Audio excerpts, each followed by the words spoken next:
হাসরের মাঠে থাকবে দাঁড়িপাল্লা। সেদিন কেমন হবে জাহান্নামের ভয়াবহতা। আসসালামু আলাইকুম ওয়া রাহমাতুল্লাহ।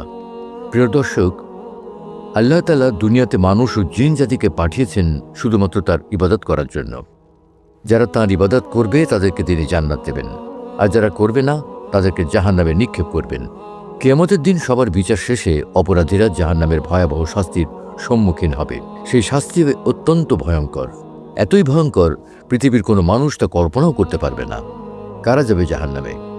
যে মানদণ্ডের ভিত্তিতে মানুষকে জাহান্নামে নিক্ষেপ করা হবে সে সম্পর্কে আল্লাহ তাআলা বলেন, কিয়ামতের দিন আমি ন্যায়সঙ্গতভাবে মানদণ্ড স্থাপন করব, ফলে কারো প্রতি কোনো জুলুম করা হবে না। যদি কোনো কর্ম তিল পরিমাণও হয় তবে তাও আমি উপস্থাপিত করব। হিসাব গ্রহণের জন্য আমি যথেষ্ট।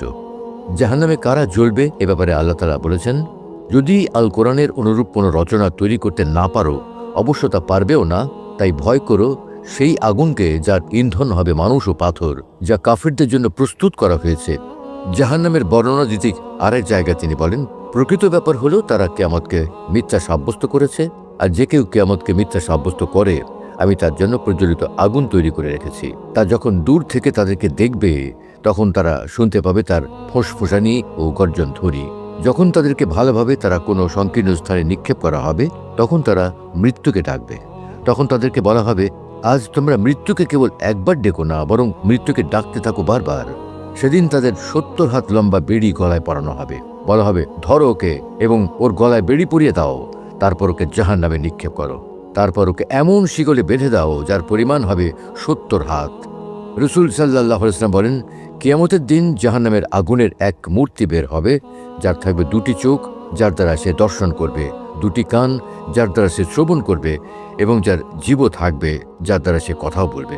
সেদিন সে বলবে, 3 প্রকার লোককে শায়েস্তা করার দায়িত্ব আমাকে দেওয়া হয়েছে। প্রত্যেক উদ্ধত স্বৈরাচারী, প্রত্যেক সেই ব্যক্তি যে আল্লাহর সাথে অন্য উপাস্যকেও আহ্বান বা শিরিক করেছে, এবং যারা ছবি বা মূর্তি প্রস্তুত করেছে। জাহান্নামের শাস্তি। প্রিয় দর্শক, জাহান্নামের নানা ধরনের আযাব হবে। তার মধ্যে কোরআন হাদিসে যেসব শাস্তির কথা উল্লেখ করা হয়েছে তার কিছু এমন। নবী সাল্লাল্লাহু আলাইহি ওয়াসাল্লাম বলেন, যে ব্যক্তি কোনো সম্প্রদায়ের কথা কান পেতে শুনবে অথচ তারা তা অপছন্দ করে, সেই ব্যক্তির উভয় কানে কিয়ামতের দিন গলিত সীসা ঢালা হবে।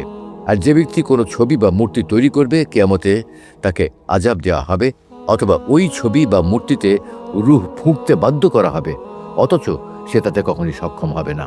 যারা যাকাত দেয় না তাদের শাস্তি সম্বন্ধে মহান আল্লাহ বলেন, যারা স্বর্ণ ও রৌপ্য জমা করে রাখে এবং তা আল্লাহর পথে ব্যয় করে না, তুমি তাদেরকে যন্ত্রণাদায়ক শাস্তির সুসংবাদ শুনিয়ে দাও। সেদিন জাহান্নামের আগুনে ওইগুলোকে উত্তপ্ত করা হবে, অতঃপর তা দিয়ে তাদের ললাট, পার্শ্বদেশ ও পৃষ্ঠদেশ দাগা হবে, আর বলা হবে, এ হচ্ছে তাই যা তোমরা নিজেদের জন্য সঞ্চয় করে রেখেছিলে, সুতরাং এখন নিজেদের সঞ্চিত জিনিসের স্বাদ গ্রহণ করো। নবী সাল্লাল্লাহু আলাইহি ওয়াসাল্লাম বলেন, যে ব্যক্তিকে আল্লাহ ধন মাল দান করেছেন কিন্তু সে ব্যক্তি তার সেই ধন মালের যাকাত আদায় করে না, কিয়ামতের দিন আযাবের জন্য তার সমস্ত ধন মালকে একটি মাথায় টাক পড়া অতি বিষাক্ত সাপের আকৃতি দান করা হবে, যার চোখের উপর 2টি কালো দাগ থাকবে। সেই সাপকে বেড়ির মতো তার গলায় ঝুলিয়ে দেওয়া হবে। অতঃপর সে তার উভয় কষে ধারণ দংশন করে বলবে, আমি তোমার মাল, আমি তোমার সেই সঞ্চিত ধনভাণ্ডার। এরপর নবী সাল্লাল্লাহু আলাইহি ওয়াসাল্লাম এই আয়াত পাঠ করলেন। অর্থাৎ আল্লাহর দানকৃত অনুগ্রহে ধন মালে যারা কৃপণতা করে, সে কার্পণ্য তাদের জন্য মঙ্গলকর হবে বলে তারা যেন ধারণা না করে, বরং এটা তাদের পক্ষে ক্ষতিকর প্রতিপন্ন হবে। যাতে তারা কার্পণ্য করে সেই সমস্ত ধন সম্পদকে বেড়ি বানিয়ে কিয়ামতের দিন তাদের গলায় পরানো হবে। রাসূল সাল্লাল্লাহু আলাইহি ওয়াসাল্লাম বলেন, কোনো গরিব নিকটাত্মীয় যখন তার ধনী নিকটাত্মীয়ের নিকট এসে আল্লাহর দানকৃত অনুগ্রহ তার কাছে প্রার্থনা করে, তখন সে ধনী ব্যক্তি তা দিতে কার্পণ্য করলে পরকালে আল্লাহ তার জন্য দোজখ থেকে একটি সুজা নামক সাপ বের করে বলবেন, যে সাপ তার জিভ বের করে মুখ হেলাতে থাকবে, সেই সাপকে বেড়ি স্বরূপ তার গলায় পরানো হবে। আল্লাহ রাসূল সাল্লাল্লাহু আলাইহি ওয়াসাল্লাম বলেছেন, কিয়ামতের দিন এক ব্যক্তিকে উপস্থাপিত করে জাহান্নামে নিক্ষেপ করা হবে। তাতে তার নাড়ি ভুঁড়ি বের হয়ে যাবে এবং সে তার চারপাশে সেই রূপ ঘুরতে থাকবে, যেমন গাধা তার চাকির বা ঘানির চারিপাশে ঘুরতে থাকে। এ দেখে দুজকবাসীরা তার আশেপাশে সমবেত হয়ে বলবে, ওহে অমুক, কি ব্যাপার তোমার? তুমি কি আমাদেরকে সৎ কাজের আদেশ ও মন্দ কাজে বাধা দিতে না? সে বলবে, হ্যাঁ, আমি তোমাদেরকে সৎ কাজের আদেশ দিতাম, কিন্তু আমি নিজে তা করতাম না, আর মন্দ কাজে বাধা দিতাম, কিন্তু আমি তা নিজে করতাম। নবী সাল্লাল্লাহু আলাইহি ওয়াসাল্লাম বলেন, যে ব্যক্তি মাদকদ্রব্য সেবন করবে তার জন্য আল্লাহর প্রতিশ্রুতি আছে যে তাকে তিনি জাহান্নামীদের ঘাম অথবা পুঁজ পান করাবেন। সামুরাহ ইবনে জুনদুব রাদিয়াল্লাহু তাআলা আনহু বলেন, নবী সাল্লাল্লাহু আলাইহি ওয়াসাল্লাম প্রায়ই তার সাহাবীদেরকে বলতেন, তোমাদের কেউ কোনো স্বপ্ন দেখেছে কি? রাবী বলেন, যার ব্যাপারে আল্লাহর ইচ্ছা সে তার কাছে স্বপ্ন বর্ণনা করত। তিনি একদিন সকালে বললেন, গত রাত্রে আমার কাছে দুজন আগন্তুক এলো, তারা আমাকে উঠালো আর বলল, চলুন। আমি তাদের সাথে চলতে লাগলাম। অতঃপর আমরা কাত হয়ে শোয়া এক ব্যক্তির নিকট পৌঁছালাম। দেখলাম অপর এক ব্যক্তি তার নিকট পাথর নিয়ে দাঁড়িয়ে আছে। সে তার মাথায় পাথর নিক্ষেপ করছে, ফলে তার মাথা ফাটিয়ে ফেলছে আর পাথর গড়িয়ে সরে পড়ছে। তারপর আবার সেই পাথরটি অনুসরণ করে তা পুনরায় নিয়ে আসছে। ফিরে আসতে না আসতেই লোকটির মাথা আগের মতো পুনরায় ভালো হয়ে যাচ্ছে। ফিরে এসে আবার একই আচরণ করছে যা প্রথমবার করেছিল। আমি সাথীদ্বয়কে বললাম, সুবহানাল্লাহ, এটা কি? তারা আমাকে বলল, চলুন চলুন। সুতরাং আমরা চলতে লাগলাম। তারপর চিত হয়ে শোয়া এক ব্যক্তির কাছে পৌঁছালাম। এখানেও দেখলাম তার নিকট এক ব্যক্তি লোহার আঁকড়া নিয়ে দাঁড়িয়ে আছে, আর সে তার চেহারার একদিকে এসে এর দ্বারা তার কেশ থেকে মাথার পিছনের দিক পর্যন্ত এবং একইভাবে নাকের ছিদ্র থেকে মাথার পিছনের দিক পর্যন্ত এবং অনুরূপভাবে চোখ থেকে মাথার পিছন দিক পর্যন্ত চিরে ফেলছে। তারপর ওই লোকটি শোয়া ব্যক্তির অপর দিকে যাচ্ছে এবং প্রথম দিকের সাথে যেরূপ আচরণ করেছে অনুরূপ আচরণই অপর দিকের সাথেও করছে। ওই দিক হতে অবসর হতে না হতেই প্রথম দিকটি আগের মতো ভালো হয়ে যাচ্ছে। তারপর আবার প্রথমবারের মতো আচরণ করছে। আমি বললাম, সুবহানাল্লাহ, এরা কারা? তারা আমাকে বলল, চলুন চলুন। সুতরাং আমরা চলতে লাগলাম এবং তন্দুর চুলের মতো একটা গর্তের কাছে পৌঁছালাম, আর সেখানে শোরগোল ও নানা শব্দ ছিল। আমরা তাতে উকি মেরে দেখলাম তাতে বেশ কিছু উলঙ্গ নারী পুরুষ রয়েছে, আর নিচ থেকে নির্গত আগুনের লেলিহান শিখা তাদেরকে স্পর্শ করছে। যখনই লেলিহান শিখা তাদেরকে স্পর্শ করছে তখনই তারা উচ্চস্বরে চিৎকার করে উঠছে। আমি বললাম, এরা কারা? তারা আমাকে বলল, আরে চলুন না, চলুন। সুতরাং আমরা চলতে লাগলাম এবং একটি নদীর কাছে গিয়ে পৌঁছালাম।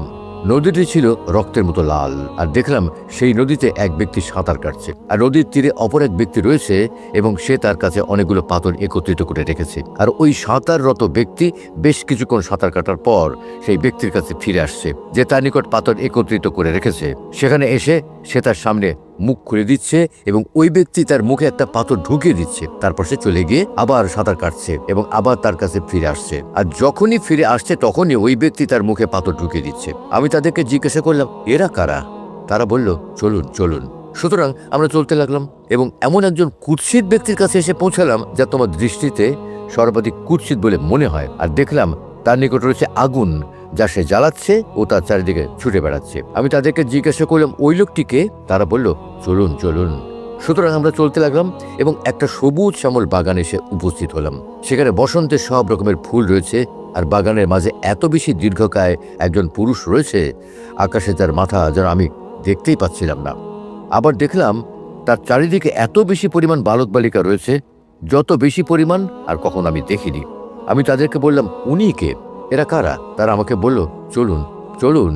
সুতরাং আমরা চলতে লাগলাম এবং একটা বিশাল বাগান বা গাছের নিকট গিয়ে উপস্থিত হলাম। এমন বড় এবং সুন্দর বাগান বা গাছ আমি আর কখনো দেখিনি। তারা আমাকে বলল, এর উপরে চড়ুন। আমরা উপরে চড়লাম।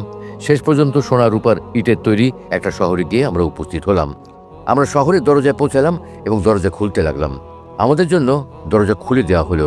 আমরা তাতে প্রবেশ করলাম। তখন সেখানে কতক লোক আমাদের সাথে সাক্ষাৎ করলো, যাদের অর্ধেক শরীর এত সুন্দর ছিল যত সুন্দর তুমি দেখেছো তার থেকে অধিক, আর অর্ধেক শরীর এত কুৎসিত ছিল যত কুৎসিত তুমি দেখেছো তার থেকেও অধিক।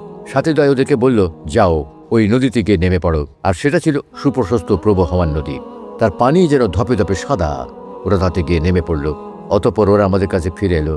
দেখা গেল তাদের ওই কুশ্রীর রূপ দূর হয়ে গেছে এবং তারা খুবই সুন্দর আকৃতির হয়ে গেছে। তিনি বলেন, তারা আমাকে বলল, এটা জান্নাতে আদন এবং ওটা আপনার বাসস্থান। তিনি বলেন, উপরের দিকে আমার দৃষ্টি গেলে দেখলাম ধবধবে সাদা মেঘের মতো একটা প্রাসাদ রয়েছে। তারা আমাকে বলল, ওইটা আপনার বাসগৃহ। তিনি বললেন, আমি তাদেরকে বললাম, আল্লাহ তোমাদের মাঝে বরকত দিন, আমাকে ছেড়ে দাও, আমি এতে প্রবেশ করি। তারা বলল, আপনি অবশ্যই এতে প্রবেশ করবেন, তবে এখন নয়। আমি বললাম, আমি রাতে অনেক বিস্ময়কর ব্যাপার দেখতে পেলাম, এইগুলো তাৎপর্য কি? তারা আমাকে বলল, আচ্ছা আমরা আপনাকে বলে দিচ্ছি। ওই যে প্রথম ব্যক্তিকে যার কাছে আপনি পৌঁছলেন, যার মাথা পাথর দিয়ে চূর্ণ বিচূর্ণ করা হচ্ছিল সে হলো ওই ব্যক্তি যে কোরআন গ্রহণ করে তা বর্জন করে আর ফরজ নামাজ ছেড়ে দিয়ে ঘুমিয়ে থাকে। আর ওই ব্যক্তি যার কাছে গিয়ে দেখলেন যে তার কষ থেকে মাথার পেছনের দিক পর্যন্ত এবং একইভাবে নাকের ছিদ্র থেকে মাথার পিছনের দিক পর্যন্ত এবং অনুরূপভাবে চোখ থেকে মাথার পিছন দিক পর্যন্ত চিরে ফেলা হচ্ছিল, সে হলো ওই ব্যক্তি যে সকালে আপন ঘর থেকে বের হয়ে এমন মিথ্যা বলে যা চতুর্দিক ছড়িয়ে পড়ে। আর যে সকল উলঙ্গ নারী পুরুষ যারা তন্দুর চুলা সদৃশ্য গর্তের অভ্যন্তরে রয়েছে তারা হলো ব্যভিচারিণীর দল। আর ওই ব্যক্তি যার কাছে পৌঁছে দেখলেন যে সে নদীতে সাঁতার কাটছে ও তার মুখে পাথর ঢুকিয়ে দেওয়া হচ্ছে সে হলো সুদখোর। আর ওই কুৎসিত ব্যক্তি যে আগুনের কাছে ছিল এবং আগুন জ্বালাচ্ছিল আর তার চারপাশে ছুটে বেড়াচ্ছিল সে হলো মালিক ফেরেশতা জাহান্নামের দারোগা। আর ওই দীর্ঘকায় ব্যক্তি যিনি বাগানে ছিলেন তিনি হলেন ইব্রাহিম আলাইহিস সালাম। আর তার চারপাশে যে বালক বালিকারা ছিল ওরা হলো তারা যারা ইসলামী প্রকৃতি নিয়ে মৃত্যুবরণ করেছে। বারকানির বর্ণনায় আছে ওরা তারা যারা ইসলামী প্রকৃতি নিয়ে জন্মগ্রহণ করে মৃত্যুবরণ করেছে। তখন কিছু সংখ্যক মুসলিম জিজ্ঞাসা করলেন, হে আল্লাহর রাসূল, মুশরিকদের শিশু সন্তানরাও কি সেখানে আছে? রাসূলুল্লাহ সাল্লাল্লাহু আলাইহি ওয়াসাল্লাম বললেন, মুশরিকদের শিশু সন্তানরাও সেখানে আছে। আর ওই সব লোক যাদের অর্ধেকাংশ অতি সুন্দর ও অর্ধেকাংশ অতি কুৎসিত ছিল তারা হলো ওই সম্প্রদায় যারা সৎ অসৎ উভয় প্রকারের কাজ মিশ্রিতভাবে করেছে। আল্লাহ তাদেরকে ক্ষমা করে দিয়েছেন। অন্য এক বর্ণনায় আছে, আজ রাতে আমি দেখলাম দুটি লোক এসে আমাকে পবিত্র ভূমির দিকে বের করে নিয়ে গেল। অতঃপর ঘটনা বর্ণনা করলেন। তিনি বললেন, সুতরাং আমরা চলতে লাগলাম এবং তন্দুর চুলার মতো একটা গর্তের কাছে পৌঁছালাম যার উপর দিকটা সংকীর্ণ ছিল এবং নিচের দিকটা প্রশস্ত। তার নিচে আগুন জ্বলছিল, তার মধ্যে উলঙ্গ বহু নারী পুরুষ ছিল। আগুন যখন উপর দিকে উঠছিল তখন তারাও আগুনের সাথে উপরে উঠছিল, এমনকি প্রায় তারা চুলা থেকে বের হওয়ার উপক্রম হচ্ছিল। আর যখন আগুন স্তিমিত হয়ে নেমে যাচ্ছিল তখন তার সাথে তারাও নিচে ফিরে যাচ্ছিল। বর্ণনায় আছে, একটি রক্তের নদীর কাছে এলাম, সেই নদীর মাঝখানে একটা লোক দাঁড়িয়ে রয়েছে আর নদীর তীরে একটি লোক রয়েছে যার সামনে পাথর রয়েছে। অতঃপর নদীর মাঝের লোকটি যখন উঠে আসতে চাচ্ছে তখন তীরের লোকটি তাকে পাথর ছুঁড়ে মেরে সেই দিকে ফিরিয়ে দিচ্ছে যেখানে সে ছিল। এইভাবে যখনই সে নদী থেকে বের হয়ে আসতে চাচ্ছে তখনই ওই লোকটি তার মুখে পাথর ছুঁড়ে মারছে, ফলে সে সেখানে ছিল সেখানে সে ফিরে যাচ্ছে। এই বর্ণনায় আরো আছে, তারা উভয়ে আমাকে নিয়ে ওই বাগান বা গাছে উঠে গেল। অতঃপর সেখানে এমন একটি গৃহে আমাকে প্রবেশ করালো যার চেয়ে অধিক সুন্দর গৃহ আমি কখনো দেখিনি। সেখানে বহু বৃদ্ধ ও যুবক লোক ছিল। আর যাকে আপনি তার নিজ কষ চিরতে দেখলেন সে হলো বড় মিথ্যুক যে মিথ্যা কথা বলতো। অতঃপর তা তার নিকট থেকে বর্ণনা করা হতো, ফলে তা দিক চক্রবালে পৌঁছে যেত। অতএব এই আচরণ তার সাথে কিয়ামত পর্যন্ত করা হবে। বর্ণনায় আরও আছে, যার মাথা চূর্ণ বিচূর্ণ করতে দেখলেন সে ছিল এমন ব্যক্তি যাকে আল্লাহ কোরআন শিখিয়েছিলেন কিন্তু সে তা ভুলে রাতে ঘুমিয়ে থাকত এবং দিনে তার উপর আমল করত না। অতএব এই আচরণ তার সাথে কিয়ামত পর্যন্ত করা হবে। আর প্রথম যে গৃহটি আপনি দেখলেন তা হলো সাধারণ মুমিনদের, পক্ষান্তরে এই গৃহটি হলো শহীদদের। আমি জিব্রিল আর ইনি মিকাইল। অতএব আপনি মাথা তুলুন। সুতরাং আমি মাথা তুললাম। তখন দেখলাম আমার উপর দিকে মেঘের মতো কিছু রয়েছে। তারা বললেন, ওটি হলো আপনার গৃহ। আমি বললাম, আপনারা আমাকে ছেড়ে দিন, আমি আমার গৃহে প্রবেশ করি। তারা বললেন, দুনিয়াতে আপনার আয়ু অবশিষ্ট আছে যা আপনি পূর্ণ করেননি। যখন আপনি তা পূর্ণ করবেন তখন আপনি আপনার গৃহে চলে আসবেন। পবিত্র কোরআনে আল্লাহ বলছেন, বস্তুত এসব অপরাধীরা বিভ্রান্তি ও বিকারগ্রস্ততায় পতিত রয়েছে। যেদিন তাদেরকে উপর করে মুখের উপর ভর করে আগুনের দিকে টেনে হিঁচড়ে নিয়ে যাওয়া হবে সেদিন তাদের চৈতন্য ফিরবে এবং তাদের বলা হবে, জাহান্নামের স্পর্শ উপভোগ করো। আল্লাহ রাব্বুল আলামিন আমাদের সকলকে জাহান্নামের ভয়াবহ শাস্তি থেকে বাঁচার তৌফিক দান করুন। আমিন।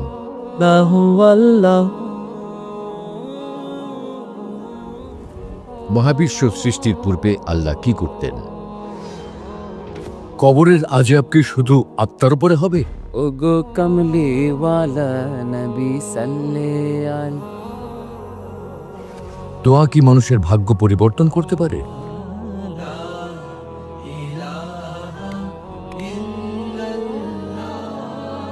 কোরআন ও হাদিসের আলোকে জীবন করুন। ইসলাম অ্যান্ড লাইফের সাথেই থাকুন।